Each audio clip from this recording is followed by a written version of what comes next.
സാക്ഷി. രചന അവതരണം സ്വപ്നശ്രീ. ഭാഗം 1. കണ്ണീർ ആ താലിയെടുത്ത് എൻ്റെ കഴുത്തിക്കിട്ട് ഇല്ലെങ്കിൽ ഒരു നിമിഷം കൊണ്ട് അവസാനിപ്പിക്കും ഞാൻ. അമ്പലനടയ്ക്ക് മുന്നിൽ പെട്രോളിൽ കുളിച്ച് കയ്യിൽ ലൈറ്ററും പിടിച്ച് തൻ്റെ നേരെ ആ ക്രൗദത്തോടെ അലറിയ ശ്രീപാർവതിയെ കണ്ട് കാശിനാഥൻ വിറച്ചുപോയി. പോലീസ് യൂണിഫോമിൽ ആയിരുന്നിട്ട് കൂടി തനിക്കൊന്നും ചെയ്യാനാകുന്നില്ലല്ലോ എന്നോർത്ത് അവനോട് തന്നെ പുച്ഛം തോന്നി. ശ്രീപാർവതി, നീ എന്തൊക്കെയാണ് പറയുന്നത്? എനിക്കൊരിക്കലും നിന്നെ വിവാഹം കഴിക്കാൻ കഴിയില്ല. ഞാനിന്ന് മറ്റൊരു പെൺകുട്ടിയുടെ ഭർത്താവാണ്, ഒരു കുഞ്ഞിൻ്റെ അച്ഛനാണ്. ഞാൻ എങ്ങനെ നിൻ്റെ കഴുത്തിൽ താലി ചാർത്തും? വാശി കളഞ്ഞ് മര്യാദയ്ക്ക് ഞങ്ങളുടെ കൂടെ വരാൻ നോക്ക്, കാശിനാഥൻ പറഞ്ഞു. ഭാര്യ? നിങ്ങൾക്ക് എന്നെ ഈ ഭാര്യ ഉണ്ടായത്? ആ സ്ഥാനം എനിക്ക് വേണ്ടി വാഗ്ദാനം ചെയ്ത് പോയതല്ലേ നിങ്ങൾ? എന്നിട്ട് പറഞ്ഞ വാക്കിന് പുല്ല് പോലെ പാതെ ഒരു രാത്രി കൊണ്ട് എന്നെ മറന്ന് മറ്റൊരാൾക്ക് താലി ചാർത്തിയതല്ലേ നിങ്ങൾ? ജീവിതത്തിൽ ഒരു തെറ്റേ ഞാൻ ചെയ്തിട്ടുള്ളൂ. നിങ്ങൾ ആത്മാർത്ഥമായി സ്നേഹിച്ചു, വിശ്വസിച്ചു. അതിന് പകരമായി നിങ്ങൾ തന്നതോ ചതിയും വഞ്ചനയും. 3 വർഷം പിന്നാലെ നടന്ന് പ്രണയിച്ചു. ഒടുവിൽ വിവാഹത്തിന് വീട്ടുകാരെ പറഞ്ഞ് സമ്മതിപ്പിച്ച് കൂട്ടിക്കൊണ്ടുവരാമെന്ന് പറഞ്ഞ് പോയ നിങ്ങൾ ഒരിക്കലും മടങ്ങി വന്നില്ല. എനിക്ക് വാഗ്ദാനം ചെയ്ത താലി നിങ്ങൾ മറ്റൊരാൾക്ക് നൽകി. നിങ്ങൾക്ക് ഞാൻ വെറും ഒരു നേരം പോകായിരിക്കാം, പക്ഷേ എനിക്ക് നിങ്ങൾ അങ്ങനെയായിരുന്നില്ല. കാശിനാഥനോടുള്ള ശ്രീപാർവതിയുടെ പ്രണയം പരിശുദ്ധമായിരുന്നു, ആത്മാർത്ഥമായിരുന്നു. ഈ ജന്മം ഈ ശ്രീപാർവതിയുടെ ജീവിതത്തിൽ ഒരു പുരുഷനെ സ്ഥാനമുള്ളൂ.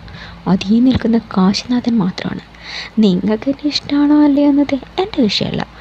ഒന്നെങ്കിൽ ആ താലി എടുത്ത് എൻ്റെ കഴുത്തിൽ കിട്ടുക, അല്ലെങ്കിൽ എല്ലാം അവസാനിപ്പിച്ച് ഈ ശ്രീപാർവതി ഇടിഞ്ഞടക്കുന്നത് കണ്ടു നിൽക്കുക.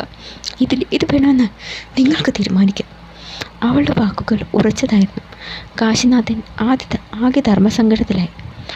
ഒരു കാലത്ത് തൻ്റെ പ്രാണനായി കണ്ടവളാണ് ഇന്ന് തൻ്റെ മുന്നിൽ മരണത്തെയും കയ്യിൽ പിടിച്ചുകൊണ്ട് നിൽക്കുന്നത്. ഒരു നിമിഷം അവൾ ഒരു തീഗോളമായി മാറുന്ന രംഗം മനസ്സിലോർത്തതും അവൻ ഞെട്ടിത്തെരിച്ചുപോയി. അവൻ എന്ത് ചെയ്യണമെന്നറിയാതെ തൻ്റെ സുഹൃത്തും സഹപ്രവർത്തകനുമായ ജിതനെ നോക്കി.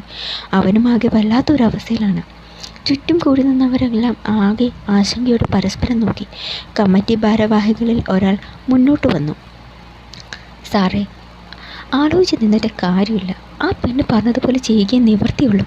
ഇല്ലാച്ച പറഞ്ഞതുപോലെ ചെയ്യും. കണ്ടല്ലോ, പെട്രോളിൽ കുളിച്ച ആ കൊച്ചു നിൽക്കുന്നത്. ലൈറ്റർ തട്ടി മാറ്റിയിട്ട് കാര്യമില്ല. നേരെ ഏതെങ്കിലും വിളക്കിന് നേരെ ഓടിയാൽ മതി. അങ്ങനെ സംഭവിച്ചാൽ എന്താ ഉണ്ടാവാൻ പോകുന്നതെന്ന് അറിയാലോ സാറിന്. അയാൾ പറഞ്ഞത് കേട്ട് ഞെട്ടലോടെ അവൻ നിന്നു. സാറേ, ആലോചിച്ച് നിന്നിട്ട് കാര്യമില്ല. ആ കൊച്ചു പറഞ്ഞതുപോലെ ചെയ്യും സാറേ. കൂടി നിന്നവർ എല്ലാം പറഞ്ഞപ്പോൾ കാശിനാഥന് വേറെ വഴിയില്ലായിരുന്നു.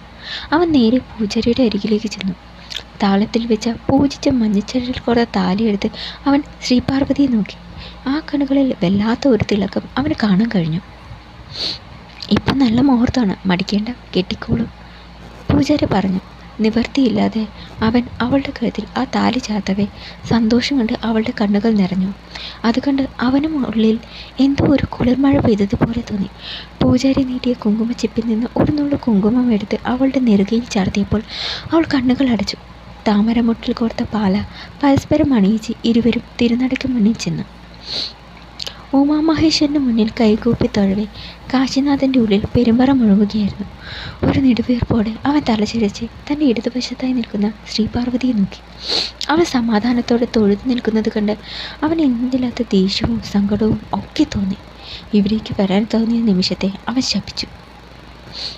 ടൗൺ എസ് ഐ കാശിനാഥൻ, തലയെടുപ്പുള്ള പോലീസ് ഓഫീസർ, എല്ലാവർക്കും പ്രിയങ്കരൻ. ജോലിയിൽ ആത്മാർത്ഥത പുലർത്തുന്ന കാശിനാഥനെ എല്ലാവർക്കും ഒത്തിരി ഇഷ്ടമാണ്. അന്ന് ആ ദിവസം സ്റ്റേഷനിലേക്ക് നഗരത്തിലുള്ള പ്രമുഖ ക്ഷേത്രത്തിൽ നിന്ന് ഒരു കോള് വന്നു. ഒരു സ്ത്രീ വന്ന ക്ഷേത്രത്തിൽ ബഹളമുണ്ടാക്കുന്നു. പോലീസ് ഉടനെ തന്നെ എത്തണം. ഏതെങ്കിലും മാനസിക രോഗിയായ സ്ത്രീ ആയിരിക്കും എന്ന് കരുതിയാണ് വനിതാ കോൺസ്റ്റബിളെയും കൂട്ടിക്ക് ക്ഷേത്രത്തിലേക്ക് ചെന്നത്. അവിടെ ചെന്ന് അവൻ ആ സ്ത്രീയെ കണ്ട് നടുങ്ങിപ്പോയി. 5 വർഷങ്ങൾക്ക് മുമ്പ് തൻ്റെ പ്രാണനായി കൊണ്ടു നടന്നവൾ ഒടുവിൽ ഒരു നാൾ സാഹചര്യങ്ങളുടെ സമ്മർദ്ദം മൂലം വേദനയോടെ അവളെ മനസ്സിൽ നിന്ന് പറിച്ചെറിഞ്ഞ് മറ്റൊരുവൾക്ക് താലി ചാർത്തേണ്ടി വന്നു.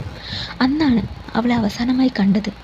തങ്ങളുടെ വിവാഹം മംഗളമായി നടക്കാൻ വ്രതമെടുത്ത് ക്ഷേത്ര ദർശനത്തിന് വന്ന അവൾ കാണുന്നത് താൻ മറ്റൊരു പെൺകുട്ടിയെ വിവാഹം കഴിച്ച് നടക്കിൽ നിൽക്കുന്നതാണ്.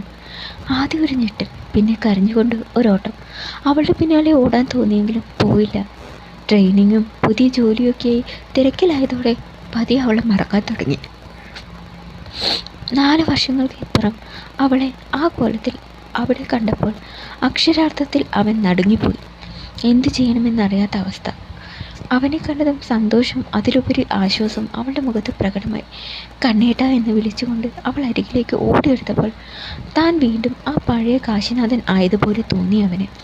അവളെ സമാധാനിപ്പിച്ച് കൊണ്ടുപോകാൻ ശ്രമിച്ചിട്ട് ഒന്നും നടന്നില്ല. ഒടുവിൽ അവൾ ആശിച്ചത് നേടിയെടുത്ത സന്തോഷത്തോടെ അവൻ്റെ കൈ പിടിച്ച് അവൾ തലയെടുപ്പോടെ നടന്നു. തുടരും.